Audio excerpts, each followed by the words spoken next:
जय श्री जगन्नाथ जुहार को समस्त को आपण मानक आमर आउ गोटे नुआ ब्लॉग को हार्दिक स्वागत करुछु। आज रही वीडियो रे रही भक्ति खुशी और अनेक सुंदर मुहूर्त तेणु वीडियो टी शेष पर्यंत देखंतु। चलंतु आरंभ करबा आज सुंदर यात्रा। जय जगन्नाथ। भरूच सहर रे एई सुंदर पेंटिंग गुडी को देखी मन पूरा मोहित होई गला। कांथरे समग्र गुजरात संस्कृति परंपरा और ऐतिह्य को एते सुंदर भाव देखा जायछि जे प्रत्येक पेंटिंग गोटे गोटे कहानी दर्शाउथिला। आमे प्रथमे मंदिर पाखक पहुंचीथिलु किंतु सेतेबेळକୁ रथ मंदिर छाड़ी बाहरी सारिथिला। तेणु प्रथमे महादेव को दर्शन करी तांको आशीर्वाद नहीं आमे रथ पाखक चली गलु। सेठारे अपेक्षार प्रत्येक मुहूर्त उत्साह रे भरी जाइथिला। शेषरे रथ आम पाखक आसी पहुंचीथिला। सेही पवित्र मुहूर्त रे आमे पाइलु शीतल दही पानलो सेवा जहा भक्तिर सहित मन को मध्य शांत करदेला। आउ तापरे मिलिला गुजरात रो स्वादिष्ट प्रसाद। भक्ति आनंद और प्रसाद स्वाद यही सब मिसी भरूच रथ यात्रा रे सही अनुभूति को आम जीवन रे एक स्मरणीय स्मृति रे परिणत करदेला।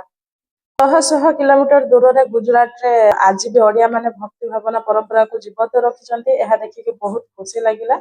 रथ यात्रा रे एते सुंदर आयोजन करिथिले ना बहुत भल लागिला। आमे भी जगह को दर्शन करके बहुत खुशी हेलु।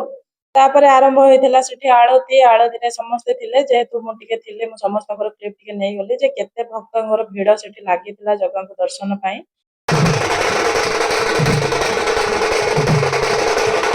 जेहेतु रथ यात्रा ओडिया मानकर पर्व सेथिपाई ओडिया को सम्मान देखे गुजराती माने मगैथिला हमर ढोल बाजा संबलपुर। हृदय भक्ति और अटले गोटे ही कथा थिबा आसंता वर्ष पुणी आसीबो महाप्रभु। एही समय महाप्रभुंकर पवित्र भोग बंटन चलथिला। महाप्रभुंको आशीर्वाद रे समस्तଙ୍କ मुहरे थिला आनंदर हस। विदाय नुहे प्रभु एहा होचे पुणी थरे मिलिबार प्रतिश्रुति। आसंता वर्ष पुणी आसीबो महाप्रभु से पर्यंत समस्तଙ୍କ ऊपर तुमर कृपा और आशीर्वाद रहिथाउ।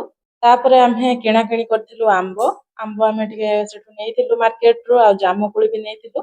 तापरे आसिला बेले पुणी महाप्रभु को भेटिथिलु काइना सेम रास्ता रे महाप्रभु रिटर्न करथुले। तापरे आमे बाहरिथिलु घर को। भारत रे एमिति गोटे नदी अछि जाको केवल नदी नुहे साक्षात देवी बोली पूजा करा जाय।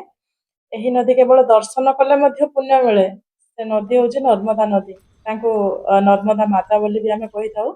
नर्मदा नदीर उत्पत्ति मध्य प्रदेश रो अमरकंटक पर्वत रु होइछि। प्राय 1312 किलोमीटर यात्रा करी यह अरब सागर रे मिसिथाय।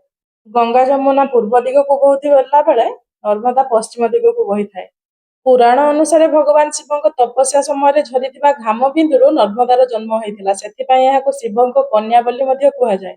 नर्मदा कूଳରେ अवस्थित ओंकारेश्वर ज्योतिर्लिंग एवं विश्व प्रसिद्ध स्टैच्यू ऑफ यूनिटी मध्य ए नदीर महिमा को आहुरी बढ़ाउछि।